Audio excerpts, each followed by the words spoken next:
Hi everyone, and thank you for joining our ninth Urban Shift webinar. Bonjour tout le monde My name et is Margot merci de Ginesti, vous joindre. and I work on integrated and Je sustainable m'appelle urban Marco development Verté at et the je UN travaille Environment pour le Programme.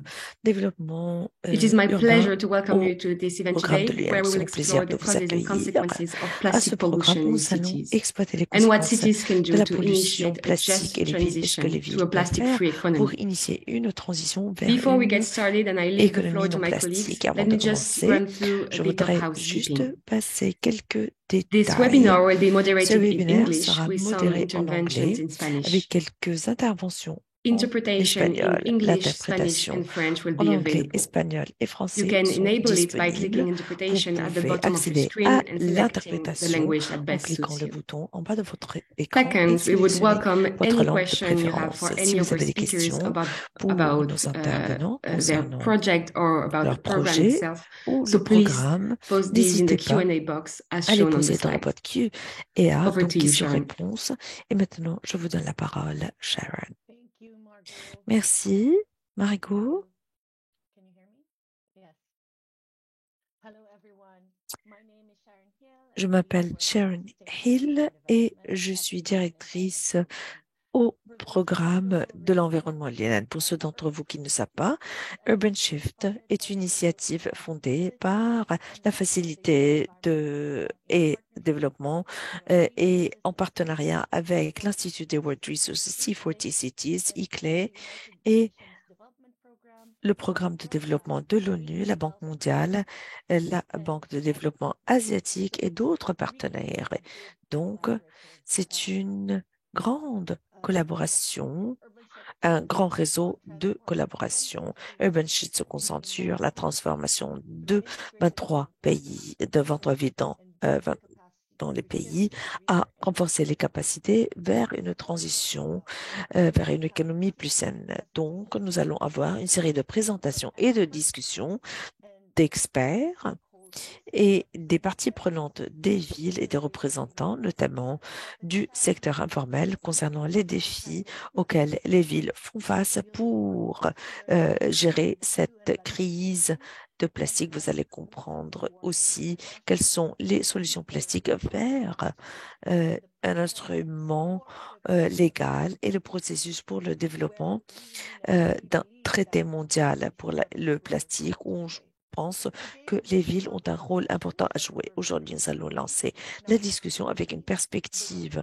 de mon collègue Naota Kauchi, expert en gestion des déchets à l'ONU Habitat, qui va se concentrer dans son intervention sur les défis auxquels les villes font face concernant le plastique et les actions qui pourront être entreprises, suivies par une intervention de 4 orateurs. Nous sommes reconnaissants d'accueillir nos intervenants. Nous allons avoir 5 intervenants, comme ma collègue Margot l'a indiqué. Nous allons finir par une session de questions-réponses. Donc, n'hésitez pas à écrire vos questions dans la boîte de questions-réponses. Sans trop tarder, nous sommes tous ravis et voudrions savoir davantage sur cette relation entre le plastique et les villes. Je vais donner la parole à mon collègue Now. Quels sont les défis et les opportunités auxquels les villes et les gouvernements locaux font face concernant la pollution plastique? La parole est à vous. Merci beaucoup pour cette introduction. Donc, vous avez décrit une personne un peu différente, mais je voudrais que ma présentation soit concernant la gestion des plastiques dans les villes et les implications de l'indicateur 11.6.1 et les ODD et le rôle des villes dans la réduction de la pollution plastique. Je m'appelle Noah Takuchi, expert en gestion des déchets avec l'ONU Habitat depuis 7 ans dans le secteur de la gestion des déchets dans lequel je travaille plus de 10 ans et je suis ravie de participer avec vous. Diapo suivante. Avant de passer dans les détails, je voudrais présenter cet outil qui, en fait, sert de suivi de l'indicateur de l'ODD 11.6.1, proportion de déchets solides municipaux collectés et gérés dans les installations contrôlées sur le total de déchets et solides municipaux gérés par la ville. Puis Habitat est une agence pour cet indicateur, pour gérer cet indicateur. Et voilà pourquoi nous avons développé la méthodologie de suivi et nous l'avons lancée en février 2021. Et depuis lors, elle a été appliquée dans plus de 50 villes. C'est en fait un plan d'action et un outil basé sur un plan d'action pour la gestion des déchets dans les villes. Et nous utilisons ces données pour une estimation globale de cet indicateur ODD à l'aide de données nouvellement collectées et d'autres données disponibles qui ont été réalisées en 2022. Donc, voici le résultat. Comme vous voyez, les villes ont du mal à fournir des services adéquats dans le service de la gestion des déchets et la barre orange montre le pourcentage de, des déchets collectés et en fait, en vert, vous pouvez voir aussi les gestions solides. Donc, 45% uniquement sont gérés et cela devient la plus grande problématique pour la gestion du plastique et la collection couvre la dernière étape, surtout dans les bidonvilles et surtout les facilités de gestion qui ont été identifiées comme une source de pollution initiale. Donc, en se basant sur cela, nous avons trouvé des estimations beaucoup plus élevées que les estimations de la Banque mondiale. 2,4 milliards de tonnes de déchets ont été générés en 2018. Et pourquoi c'est plus élevé que l'estimation de la Banque mondiale? Parce que nous avons trouvé que la génération des déchets par capita en Afrique est beaucoup plus élevée, donc 45% sont gérés dans des installations contrôlées. Donc, les villes ont du mal à fournir les données nécessaires. Donc, cela résulte dans la mauvaise gestion. 400 millions de tonnes de déchets plastiques générés dans le monde en se basant sur l'estimation de l'ONU. 288 millions de tonnes de flux de déchets provient des déchets en plastique, donc 75% du total des déchets plastiques. Et là, vous pouvez voir la mauvaise gestion des déchets qui contribue à la pollution de plastique, 60 millions de tonnes de plastique par an provenant des DSM polluants de l'environnement. Donc, voici les statistiques. Prochaine diapo suivante, s'il vous plaît. Donc, voici un peu les statistiques que nous avons tirées de la surveillance, le recyclage du plastique dans les villes. La plupart du recyclage du plastique, en particulier dans les pays à revenus faibles ou intermédiaires, n'est pas du tout subventionné, s'appuyant sur le mécanisme du marché et le secteur informel des déchets. Et le taux moyen de recyclage des déchets plastiques est d'environ 12,3% du total des déchets plastiques générés. Et les plastiques les plus recyclés sont PET et HDPE et peu de villes recyclent LPDE. Donc, presque aucune ville n'a la capacité de recycler le PP, PCS et le PVC. C'est comme si on est en train de se dire que l'histoire des plastiques qui ont une position sur le marché et d'autres qui ne l'ont pas. Ce que nous avons trouvé à travers notre sondage au Kenya, en Ouganda, c'est l'accès à la collection et aux services de collection de base qui n'existent pas et cela montre que la pollution plastique est disproportionnelle et affecte le monde d'une façon différente, comme vous pouvez voir dans ce graphe sur l'accès en Uganda et au Kenya qui a trouvé que plus que 50% des personnes qui vivent dans les bidonvilles n'ont pas accès à une collecte de déchets.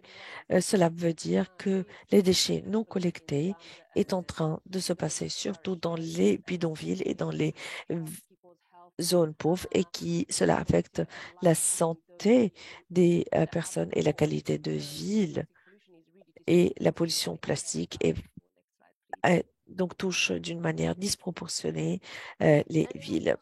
Diapo suivante. Voici un autre aspect lié à aussi donc le secteur informel de déchets pris au piège de la pauvreté, touché de manière disproportionnée par la pollution plastique. Des estimations prudentes suggèrent que le section informelle des déchets se compose de 15 millions de personnes qui récupèrent jusqu'à 56% des déchets recyclés dans le monde. Beaucoup d'entre eux sont des femmes, des jeunes et souvent des enfants. Ils sont souvent confrontés à des conditions de travail malsaines et sont exposés à de graves conséquences professionnelles et sanitaires dues aux matières dangereuses. Les enfants manquent souvent à l'école pour faire face à leurs besoins quotidiens et beaucoup d'entre eux sont piégés dans le cycle de la pauvreté. Diapo suivante. Donc voici les villes qui sont à l'avant-garde de la lutte contre la pollution plastique et pour la collecte des déchets, les villes vont essayer de le mettre en place, mais pour ce faire, il faut mettre en place des solutions comme l'extension de la collecte des déchets, transformation des décharges à ciel ouvrant, établissement MRF, l'engagement des parties prenantes, la sensibilisation pour un changement du comportement et l'engagement de ces parties prenantes pour la gestion des déchets. Donc tout cela va être systématique pour établir un système et c'est quelque chose qu'on voudrait accomplir. Diapo suivante. Voici là où on voudrait souligner le rôle des villes dans la réduction des déchets plastiques, de la conception et la mise en place d'un processus qui pourrait affecter 75% de la gestion du plastique qui ne pourrait pas être accomplie par les politiques nationales, mais par un environnement qui favorise le soutien financier et le développement de capacités pour une mise en œuvre efficace des villes, le rôle que les villes et les gouvernements locaux peuvent jouer dans la réduction de la pollution plastique est immense. Il devrait y avoir un espace pour que leur voix soit entendue dans la négociation, surtout en fournissant des informations sur l'environnement favorable et le soutien qui devrait être fourni aux villes peut être efficace dans la lutte contre la pollution plastique. Diapo suivante. Voici la fin de ma présentation. J'espère que j'ai respecté le temps. Merci.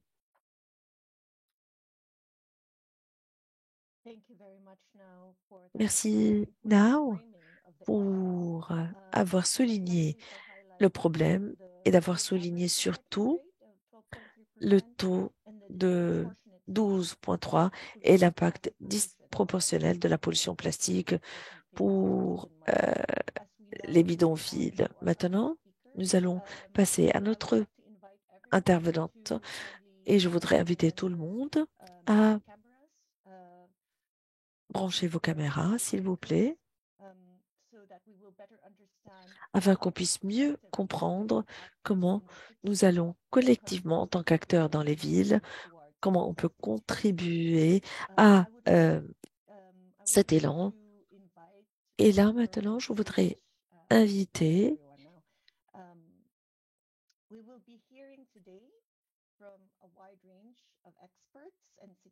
nous allons écouter des experts et des parties prenantes dans les villes.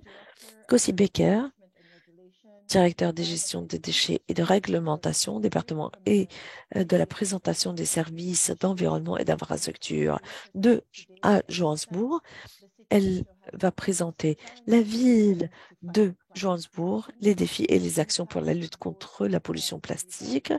Nous avons Soledad Melavidal de l'Alliance globale des déchets et Barbara Weber, cofondatrice et directrice du programme de l'association Ground Score. Bienvenue à vous deux et ma collègue Brenda Cook, responsable du programme du Cercle d'excellence sur la pollution plastique du programme des Nations Unies pour l'environnement. Brenda va nous dire davantage concernant les traités plastiques. Et Magash Naidoo, responsable du développement circulaire, ICLE, les gouvernements locaux pour la durabilité, qui va nous donner ses remarques de clôture. Nous allons commencer avec Kossi. Kossi, est-ce que vous pouvez nous dire davantage sur ce cadre mondial et les mesures entreprises par la ville de Johannesburg pour améliorer les services de collecte de déchets et la pollution plastique dans la ville? Kossi, la parole est à vous. Merci, Sharon. Bonjour, bon après-midi à tout le monde. C'est l'après-midi ici. J'aimerais partager avec vous ce que nous sommes en train de faire à Showgate pour améliorer notre recyclage concernant le plastique. Diapo suivante. Voici un peu Joburg. Nous sommes une ville de 5 millions de personnes et 1,5 million de ménages formels, 1,6 informels. Nous avons une entité qui s'appelle Pick It Up qui assume les opérations.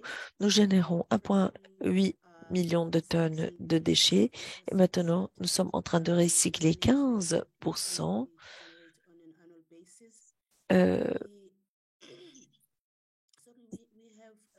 Nous avons 4 sites opérationnels, mais nous avons 42 facilités de recyclage qui sont ouvertes pour les coopératives et pour le recyclage des déchets informels. Nous avons estimé à peu près plus de 6 000 déchets informels dans la ville. Donc voici, en fait, des statistiques. Le pays génère 1,7 million de tonnes de plastique, de déchets plastiques. Nous sommes en train de recycler 43% des déchets plastiques générés dans le pays. Diapo suivante. Donc, le gouvernement de l'Afrique du Sud a développé un nombre de politiques pour essayer d'améliorer et de promouvoir la récouverte des déchets dans le recyclage. Notre département de poissonnerie et de développement a développé des stratégies de gestion qui se concentrent surtout sur la suppression à la source et la minimisation des déchets. Après cela, le département national a développé certaines réglementations des responsabilités le 5 novembre 2021. Ces réglementations visent à encourager ou forcer les producteurs de certains déchets, notamment le plastique, de mettre en place des systèmes afin de s'assurer que ces déchets sont recouverts pour le recyclage. Et À partir de ces politiques nationales, nous avons nos politiques qui sont claires concernant la diversification et le recyclage des déchets. Diapo suivante. Voici le progrès concernant le projet développé avec l'Alliance pour terminer les déchets plastiques. Ce projet a un nombre de résultats, mais aujourd'hui, je vais juste citer les progrès qui ont été accomplis dans la phase 1 de ce projet. Ce projet examine de mettre en place une certaine infrastructure à Johannesburg qui va soutenir la minimisation des budgets et la recouverte du plastique, mais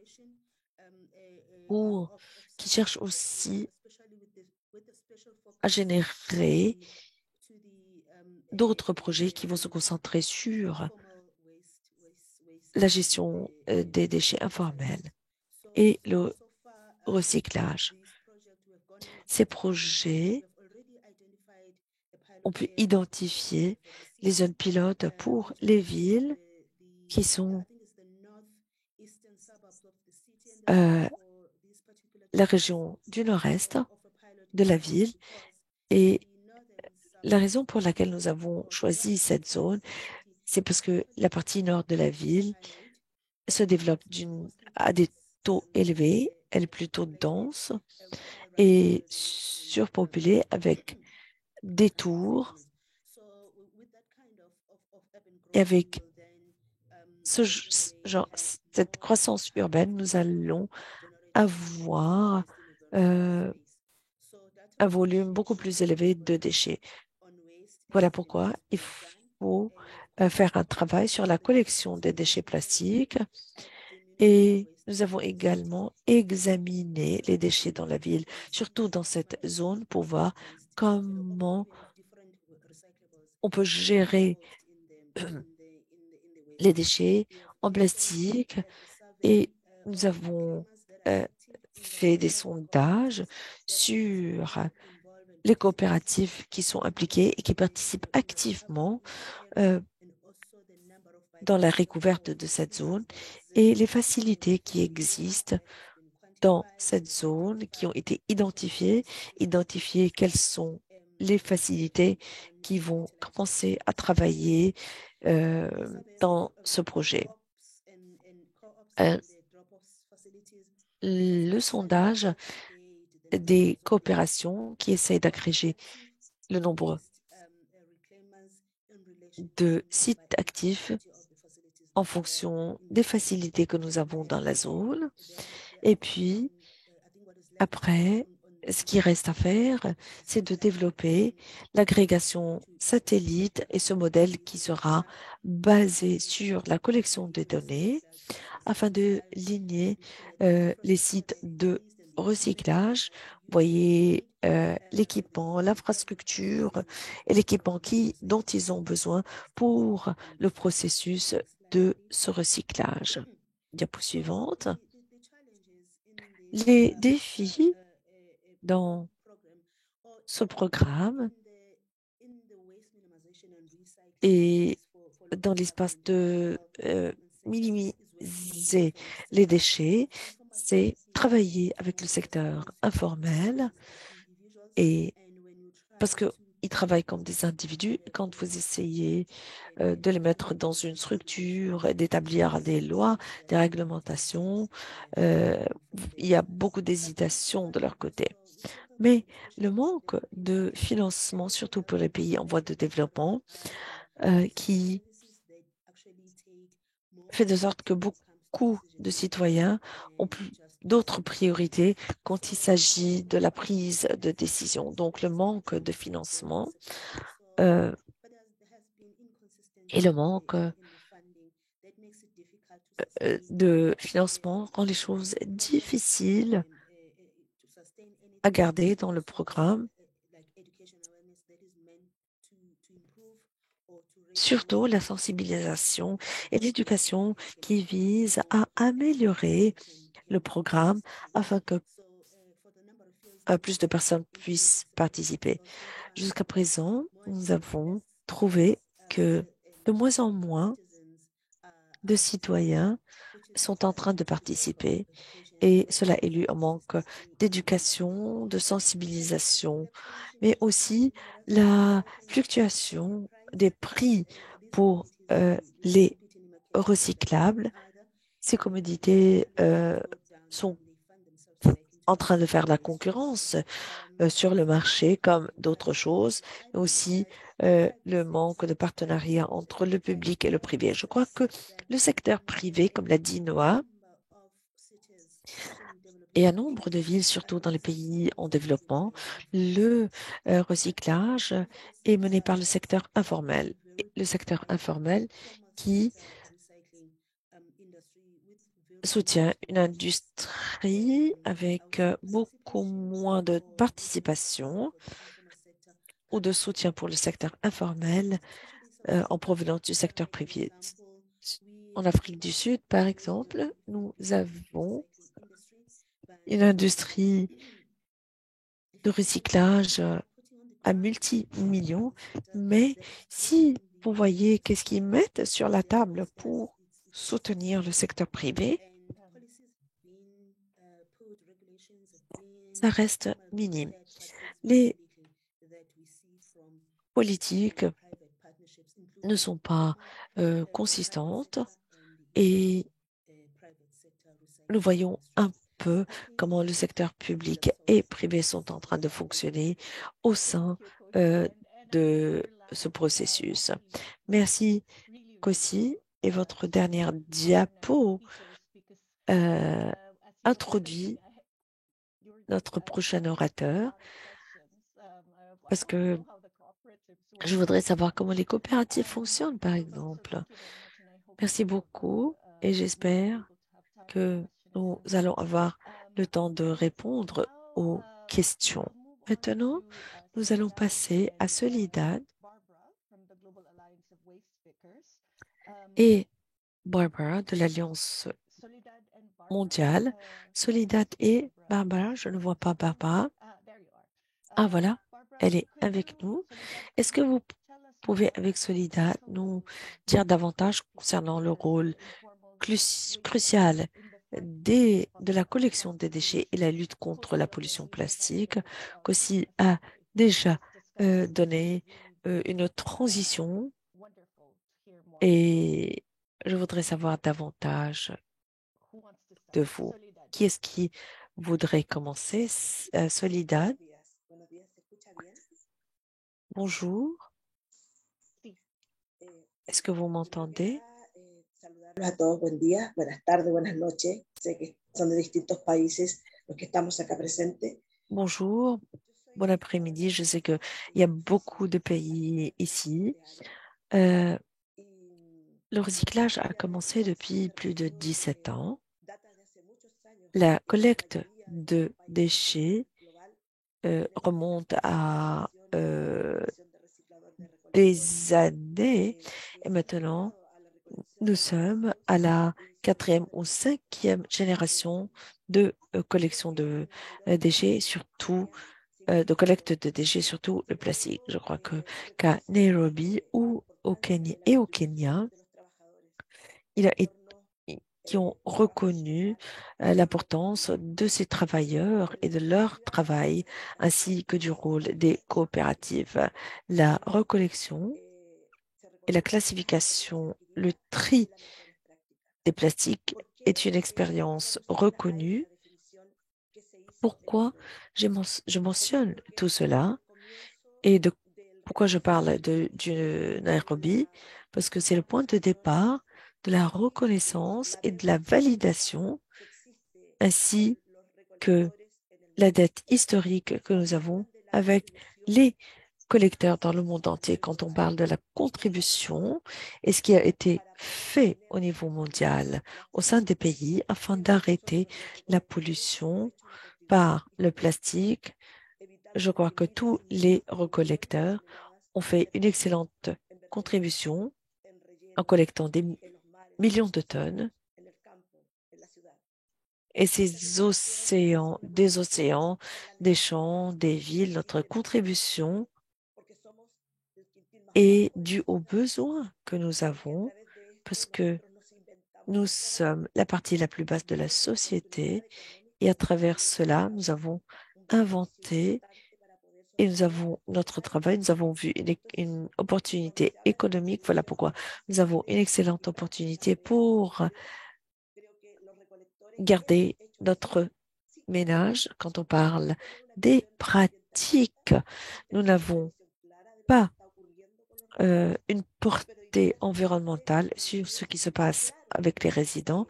Aujourd'hui, nous sommes engagés et nous sommes clairs sur ce que nous avons fait jusqu'à présent. Si vous m'avez posé la question depuis 10 ans sur la contribution de notre pays au niveau de l'environnement, peut-être qu'on aurait pu expliquer, qu'on n'aurait pas pu expliquer notre contribution. Mais maintenant, on peut l'expliquer. Aujourd'hui, avec les collecteurs, nous cherchons des opportunités claires pour faire face à cette crise plastique en comprenant les dettes et ce que nous avons fait. Et nous sommes organisés, nous avons recueilli maintenant, nous avons pu établir une alliance mondiale dans laquelle participent plus de 38 pays et nous avons qui proviennent de différents, et nous avons des collecteurs de partout dans le monde. Nous avons notre propre alliance de collecteurs qui nous a permis d'avoir des portées claires et d'être critiques face à ce qui se fait concernant la surproduction du plastique et surtout dans notre région. Nous sommes rendus compte de cela l'année dernière parce que ce sujet concernant la pollution par le plastique a un impact sur les ouvriers qui travaillent dans la collecte des plastiques. En examinant différentes présentations, nous avons vu les femmes qui travaillent dans cette industrie. 70% au niveau mondial sont des femmes qui font la recollection. Notre contribution à ce processus a été un travail historique qui a besoin de la bonne transition. Pourquoi nous rappelons de cela? Parce qu'on croit que tous les traités, avant les vulnérabilités que nous avons concernant les droits de l'homme que nous avons depuis quelques années, certains pays font la transition en montrant que le processus est appliqué avec des politiques robustes et nous avons démontré durant les 2 discours que nous avons eus, quel est le pourcentage de recollection dans chacun des pays, même au niveau mondial, et cela a été fait grâce à nous. C'est une tâche invisible que personne n'a pu mettre en valeur. Si on peut quantifier la valeur de quelqu'un qui collecte depuis 60 ans des tonnes et des tonnes. Donc, un seul pays ne pourra jamais payer pour ce service. Quand on parle de la contribution économique, tous les collecteurs ont sous-traité aux municipalités la collection. Nos collecteurs ont fait des recherches et aujourd'hui, nous avons la chance de parler de certaines améliorations pour les recollecteurs. Voilà pourquoi on demande un certain financement des formations à travers l'éducation qui nécessite une éducation technique et technologique de base pour améliorer l'éducation. Et nous avons besoin que les gouvernements et les politiques mises en place dans chacun des pays soient inclusives et de ne pas mettre de côté les collecteurs qui étaient les pionniers de la collecte de plastique et nous avons contribué à l'environnement. Merci Soledad. C'était une intervention passionnée. Vous n'avez pas respecté votre temps, mais je n'ai pas voulu vous interrompre. La parole est à vous, Barbara. Merci beaucoup. Bonjour tout le monde.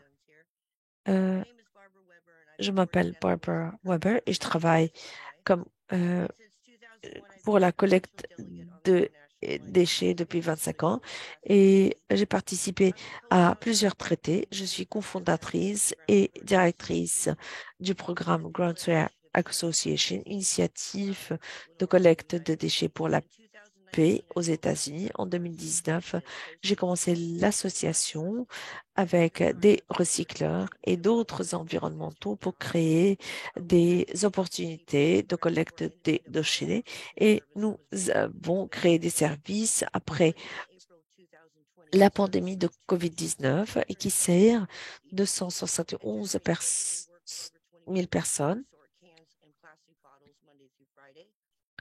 et qui sert une population qui collecte et qui fait le tri. Elle a été consolidée par les consolidateurs qui souhaitent nous financer. Nous sommes limités à opérer 2 heures par jour et notre financement n'est pas basé sur les matériaux qu'on produit qui est très élevé. En février 2021, Groundsport Association a commencé son programme pilote pour la collecte de déchets mais la pandémie a augmenté en fait la crise de déchets et voilà pourquoi il fallait créer des endroits pour la collecte des déchets et limiter la pollution environnementale. Le programme a été formalisé par des contrats gouvernementaux pour assurer l'emploi et recruter 200 personnes pour assurer la collecte des déchets dans la ville. Donc, le mois dernier, nous avons collecté 50 tonnes de déchets qui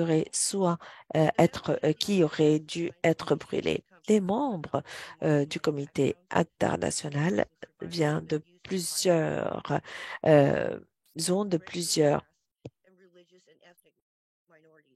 minorités de plusieurs aspects et des communautés autochtones et dû à la nature de notre travail, nous sommes exposés à la pollution de l'eau et de l'air et ces conditions ont affecté notre santé.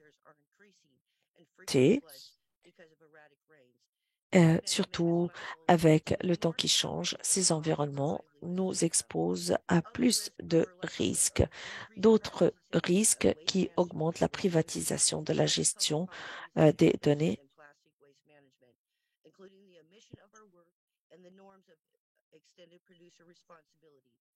Even then, we are not disheartened. We create work for ourselves by engaging in waste picking and recycling. Our work in Donc, recycling. en fait, nous avons continué à travailler et notre travail a contribué à la réduction de plastique et à baisser l'émission en gaz carbonique. Un plan pour une transition assure la protection sociale et d'autres opportunités et une sécurité pour toutes les personnes, notamment ceux qui travaillent comme collecteurs de déchets. Apologies, I was on mute. Thank you so much, Barbara. Merci, Barbara. Last but not least, Dernier, mais pas des moindres, I'll give the floor now to je vais donner la parole à Brenda. Brenda, ma collègue can you Brenda. tell us about the Est-ce que vous pouvez resolution for future parler de la résolution historique pour les traités plastiques et les processus de négociation? Et est-ce que vous pouvez, s'il vous plaît, nous donner un certain guide sur comment le secteur pourrait être engagé dans ce secteur? Merci beaucoup, Sharon. Et merci de nous avoir invités à présenter aujourd'hui. C'est une session importante et c'est un secteur et une communauté importante dans le processus de négociation. Pour passer à la première diapo, je voudrais vous prendre vers la première session du comité de négociation qui a pris place en 2022. Diapo suivante. Le 28 novembre jusqu'au 2 décembre à Punta del Este, Uruguay. Beaucoup d'entre vous étaient présents, d'autres suivaient en ligne. L'ambassadeur Gustavo Metza Cudra du Pérou a été élu comme présidente et 1400 participants au INC 1, 147 États en Europe, 10 ONG et 400 ONG ont été inscrits. Beaucoup d'opportunités pour que les parties prenantes puissent contribuer à un dialogue et un forum pour écouter plusieurs voix. Et nous, en tant que secrétariat, nous travaillons avec le président pour assurer des modalités pour engager les parties prenantes. Toute la documentation est disponible sur notre site web. Je peux partager les liens après la discussion dans le chat et nous avons couvert la réunion qui a donné les nuances politiques. Diapo suivante, juste pour souligner ici le calendrier du processus INC. C'est un calendrier ambitieux parce qu'il faut terminer les négociations vers la fin de 2024. Et en tant que secrétariat, avec UNEP, nous voudrions planifier des sessions de négociation dans les 2 années à venir. Et nous allons établir des rapports en février 2024 à notre corps gouvernemental. Nous avons déjà une réunion le 29 mai au site de l'UNESCO à Paris, du 29 mai jusqu'au 2 juin. Et la France accueillera un événement à haut niveau, le 27 niveau, organisé par le gouvernement de la France et les détails vont suivre plus tard. Je voudrais souligner quelques considérations clés de l'INC 1. Quelques points. Il y a eu une certaine réitération du besoin d'un instrument pour adresser le cycle de vie de plastique et protéger la vie des hommes et de l'environnement. Une attention spéciale a été portée pour ces pays qui ont exprimé le besoin. Il y a eu une discussion sur la clarté et la portée et les objectifs et les obligations spécifiques de l'instrument, une reconnaissance de ce plan d'action national qui sera une composante critique et qui a été mentionnée dans la résolution. Un appel consistant pour assurer que les pays en développement sont capables de participer activement tout au long du processus. On a souligné l'inclusion des parties prenantes pertinentes dans les différents secteurs, surtout le secteur informel, et reconnu le rôle des gouvernements locaux dans ce processus et les efforts continuent dans l'avenir. Diapo suivante, je voudrais souligner quelques documents qui y ont été partagés avec l'INC 1 parce que nous avons vu cette information arriver dans les soumissions des gouvernements. Nous avons souligné à travers le document 1.7 4 objectifs stratégiques pour guider vers l'économie circulaire. Ces 4 objectifs stratégiques, comme la réduction de la dimension du problème en éliminant et substituant les objets en plastique problématiques et non nécessaires, surtout ceux qui sont dangereux, assurer que les produits plastiques sont circulaires et l'utilisation de recyclables et gérer la gestion du plastique qui ne peut pas être réutilisé ou recyclé. Voici des catalyseurs clés et des opportunités clés pour l'avenir en termes de nouvelles opportunités pour l'économie également. Diapo suivante. Donc maintenant, le chemin vers Paris pour l'INC 2. Je viens de parler au début, mais le secrétariat de l'INC va lancer un appel pour l'INC 2. On s'attend à ce que un des 12 événements proposés sera lié au secteur informel, donc soyez prêts pour cela. Un autre sera sur la gestion des déchets et une opportunité pour engager vos communautés. Le document pour le processus de l'INC sera disponible le 17 avril, donc 6 semaines après la réunion. Et l'adhésion pour l'INC2 est maintenant ouverte jusqu'au 28 avril. Donc, toutes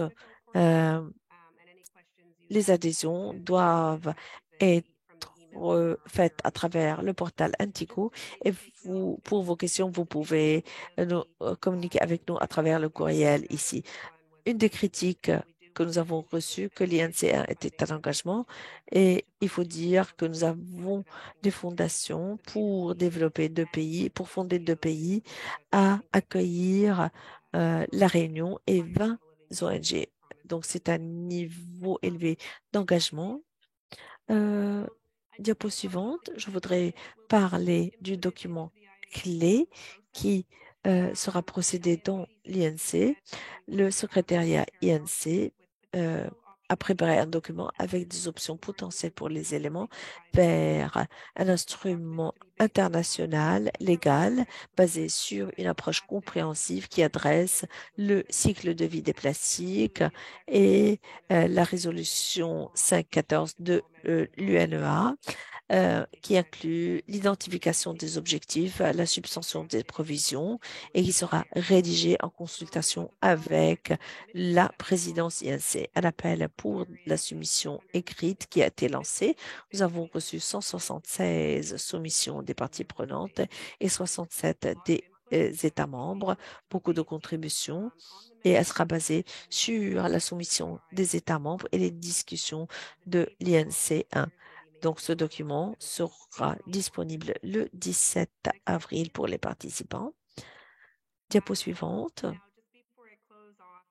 Avant de terminer, je voudrais souligner un des documents que nous avons préparé pour l'INC1, qui est le document 11, qui identifie les défis et les barrières au niveau national, notamment ce qui a été fait à travers les étapes et le cycle de vie. Je voudrais souligner les points qui ont été mentionnés et que nous avons collectés pour les défis et les barrières liés à la gestion des déchets au niveau local. C'est le manque de législation, technologie, d'infrastructure, capacité et investissement, manque de connaissances au niveau des ménages, manque de processus industriels et de reconnaissance des principes de proximité, manque de réglementation des politiques fiscales pour la responsabilité des producteurs, la présence du secteur informel et brûler les déchets plastiques dans des endroits ouverts. Et ce sont des processus qui pourraient être élaborés d'une façon plus nuancée et plus adaptée à votre communauté. Et pour terminer, je voudrais dire que les gouvernements locaux et le secteur informel ont joué un rôle clé dans l'instrument, les gouvernements surtout dans la mise en place. Il y a eu en fait un besoin pour l'engagement des parties prenantes dans l'instrument, surtout en référence à la collecte des déchets informels. Il faut que les gouvernements locaux puissent comprendre ces problématiques. Je voudrais juste poser quelques questions pour avoir votre contribution. N'hésitez pas à me connecter avec moi après la session, comme vous voulez être impliqué, à quoi vous pouvez vous engager en termes d'action et quel instrument vous voulez voir dans l'avenir pour résoudre le problème de la pollution des plastiques dans les villes. Merci d'avoir lancé la session questions-réponses, Brenda. Et avant de permettre à notre dernier intervenant de clôturer, nous avons le temps pour les questions-réponses et je vais donner la parole à ma collègue Elsa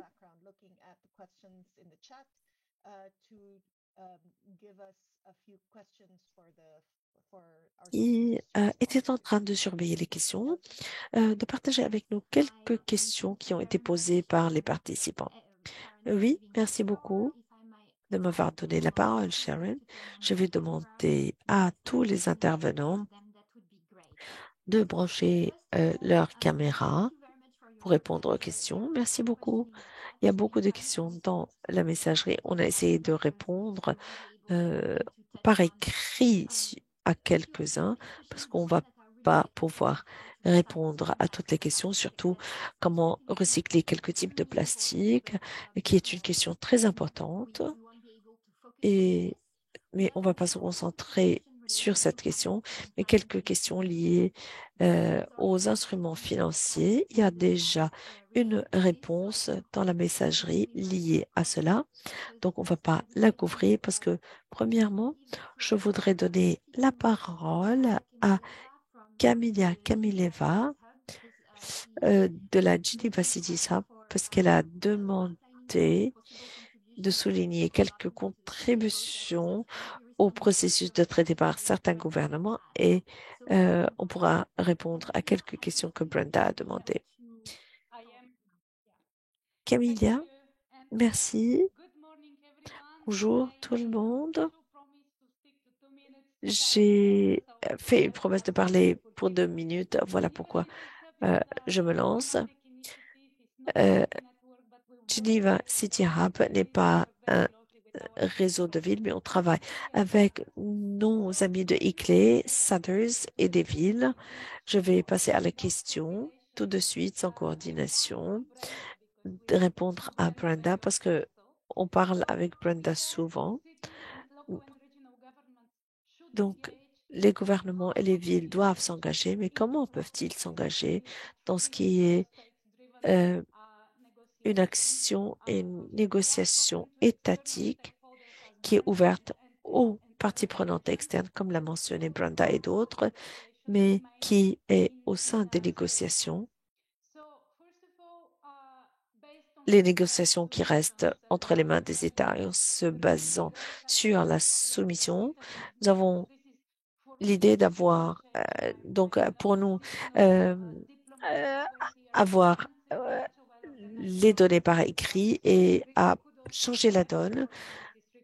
Et merci d'avoir organisé ce site web sur les soumissions écrites. Donc, puisque ce sont des négociations menées par les États, les gouvernements doivent s'engager par les États. Et la bonne nouvelle, c'est que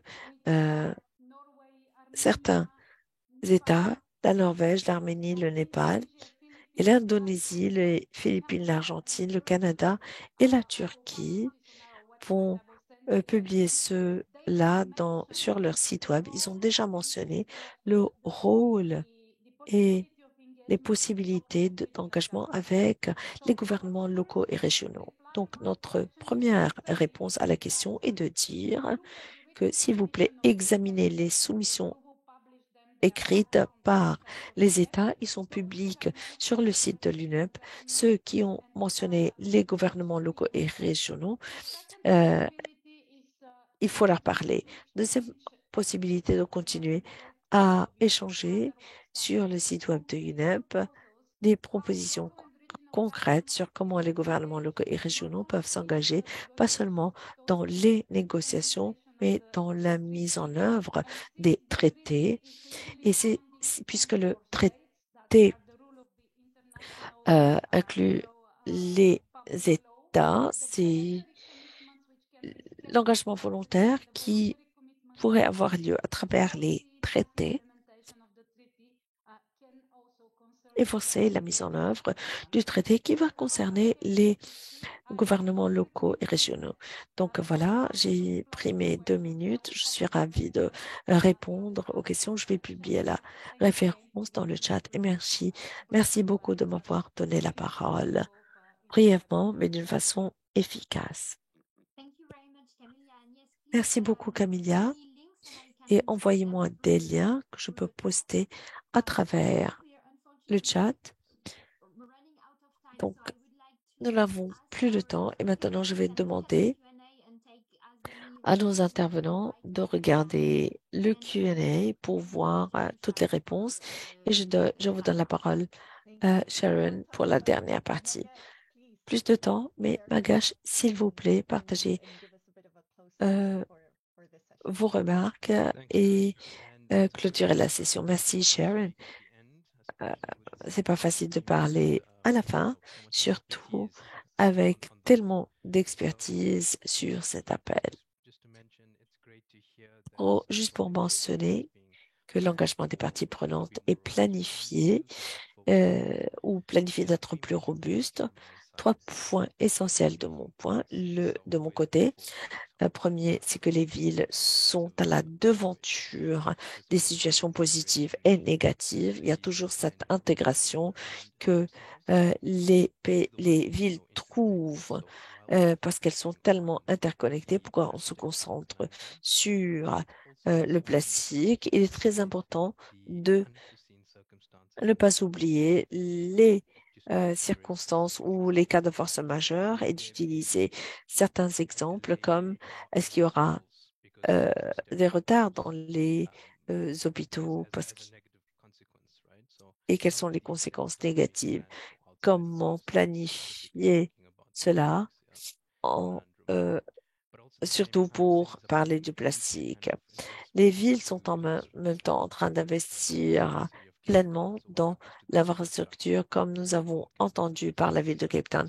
Qu'est-ce qui se passe quand il y a moins de plastique renouvelable? Il y a beaucoup de points qu'il faut prendre en considération. Deuxième partie qui lie cette notion d'intégration où il s'agit de la transition et l'implication économique à la transition. Nous avons entendu Soledad et Barbara qui ont donné quelques informations importantes et il faut s'assurer que certainement nous voudrions arrêter l'utilisation de plastique, mais il faut s'assurer qu'il y a une transition pour les travaux informels spécifiquement, mais dans la chaîne de valeur et le secteur formel.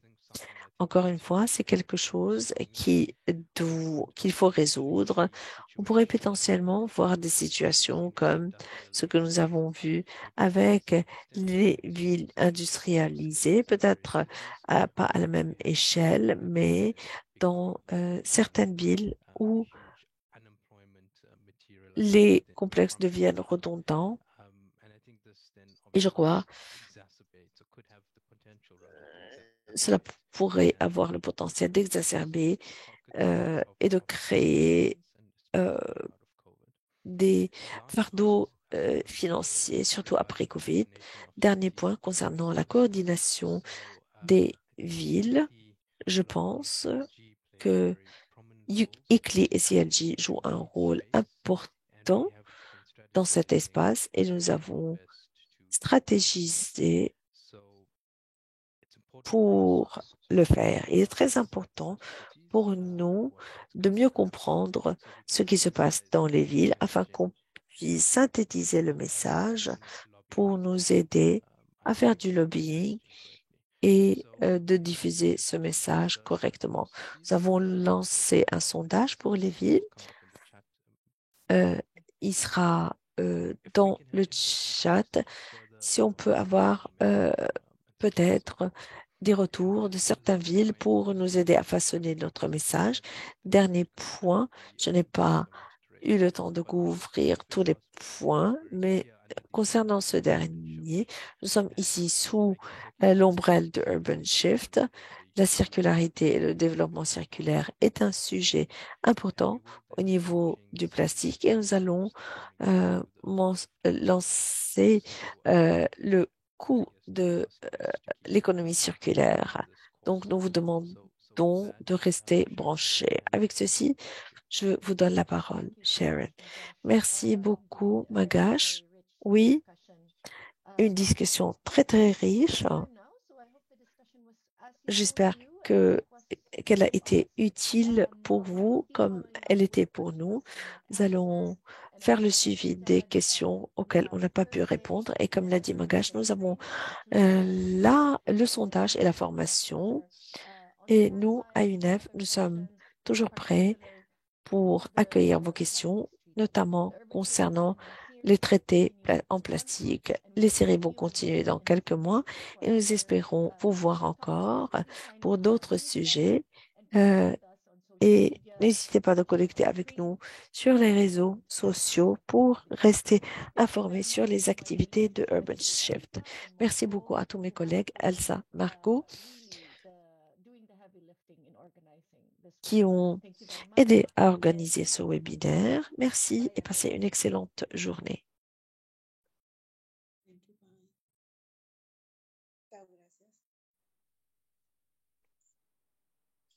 Thank you, speakers.